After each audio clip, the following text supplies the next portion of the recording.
No niin, kaikki kymmenet, sadat, tuhannet ja jopa miljoonat potentiaaliset YouTube-katselijat. Tervetuloa katsomaan maailman tylsintä viikkoa ja video siitä, eli kisaviikon alkua. Maanantai ja lauantaina olisi kilpailut. Ei tapahdu oikeastaan yhtään mitään. Juodaan vettä, paljon vettä. Jonkunnäköinen vesitankkaus menos. Pitäisi päästä alle 85 viikonlopuksi. Ja halusin nyt ottaa kokeiluun myös tämmöisen vesitankkauksen. Pääsisin varmaan ilmankin, mutta ihan puhtaasta mielenkiinnosta niin koitetaan vähän kikkailla silläkin riskillä, että joku menee pieleen. Tänään ja itse asiassa jo eilen lauantaina jopa jo alkoi, eli tuo oikeastaan 3. päivä, kun tankkaillaan, juodaan vettä, jumalattomasti vettä, totutetaan kroppaa siihen ja aika paljon suolaa, ruokailuta. Tässä kohtaa vielä normaaleit, mennään vielä tiistai, keskiviikko tähän malliin, torstai tiputetaan vettä vähän alas, tiputetaan ruokamääriä vähän alas ja tiputetaan ennen kaikkea hiilihydraatti ja suola alemmas. Perjantain tehdään sitten vähän mitä täytyy ja tavoitteena olisi kuvattu joka päivästä vähän jotain. Tää höpinä on maanantai-osa, koska tänään ei ihan oikeasti tapahdu mitään kuvaamisen arvosta. Pesen polvilämpärini, mitä suosittelen jokaiselle kanssakilpailijalle, että haisisi saatanan pahalle. Niihin kun omiinkin SPDihin on 10 vuoden hiki, mitä nyt joskus on onneksi niitä vähän pesty, mutta kuitenkin kun se hiki tarttuu ja muut, niin ne haisee kuolemalta. Tein tunnin kardio, tyhjää mahaa aamusti ennen kuin tätä kuvasin heti herätessäni. Poljin varti assautpaikkiä, vartti soutulaitet ja niitä 2 kierrosta. Miksi tyhjää mahaa ja miksi heti aamusti? Ihan vaan siksi, että se on pois alta. Ei mitään sen suurempaa syytä. Zone 2 kardio eli nenäkaut hengittely, semmoista rauhallista palauttavaa kardio. Ja tavoitteen olisi kuvat joka päivältä vähän, että mitä tapahtuu. Mutta kuten sanottu, niin ei tapahdu. Itse vihaan näitä kilpailuviikkoja, koska mun mielestä olisi vaan paljon kivempi, kun saisi vaan mäntät ja reenat. Mutta on vähän niin kuin omalla tapaa pakollisia. Yes. Tiistai ja tänään on siitä kiva päivä, että tänään saa reenat ja kun reenataan, niin saa juoda reenijuomaa, niin saadaan 2 litraa vettä melkein kulutettua sitten tässä treenien aikana ja jälkeen ja ei tarvitse ihan pelkästään suolavettä juoda, vaan saadaan vähän EAAsta makuu. Sinänsä normaali reeni tai liikkeet on samat, mitkä ollut koko jaksoa ja ajattelee kuvaan sarjan joka liikkeestä, mitä tullaan tekemään, niin näette vähän mitä on tullut tällä treeniblogilla tehtyä. Painot on pienemmät tietysti kun tämmönen viimeinen viikko menossa, mutta liikkeet ja oikeastaan volyymi on aika lailla normaali. Ehkä vähän pienempi, mutta aika lähellä normaalia. Painot on oikeastaan se pienempi juttu. Ja lisäksi ollut paljon jotain erikoistekniikkaa tai muut apuliikkeissä mukaan, isometrisiä pitoja tai hitaampia eksentrisiä, niin tämmöisiä ei tietysti enää ole. Nyt on vaan suoria sarjoja. Semmonen. Lähdetään lämmittelemään ja katsotaan mitä oikein tehdään tänään. Ruokailu vielä täysin sama mikä eilen, eli normaali.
keskiviikko ja tultiin käymään tässä puuvillassa hakee vähän safkaa kisoihin. Ja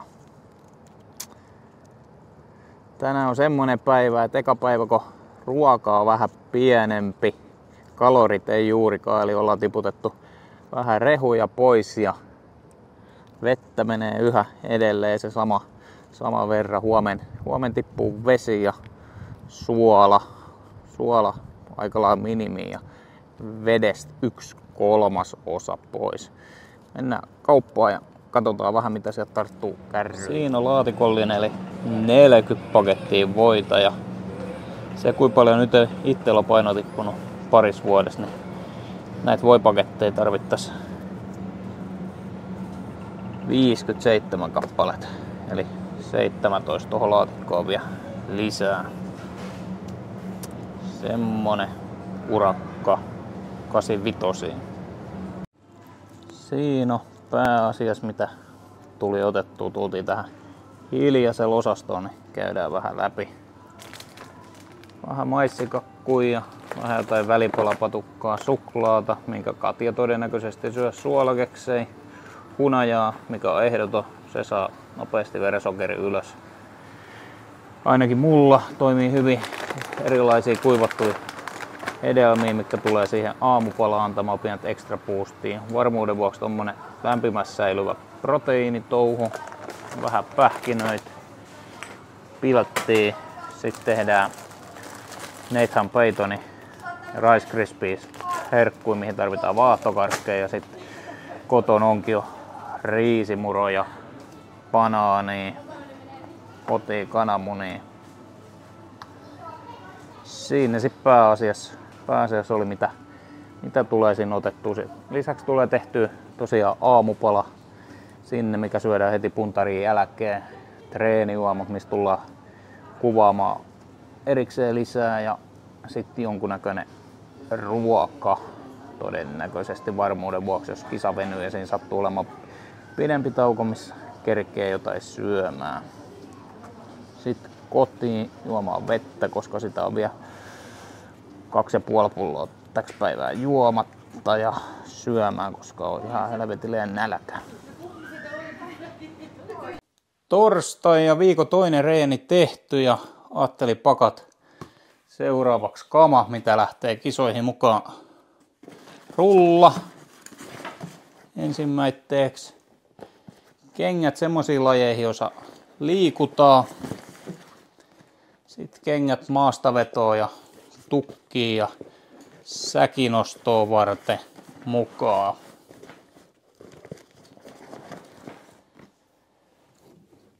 Muutama vetokumi lämmittelyihin. Kuulokkeet, hammassuojat, uranaa, kofeiiniä.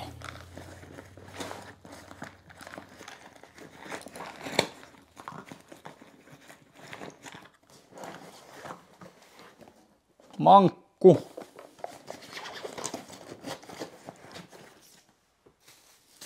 Ammoniakki ja vetoremmit.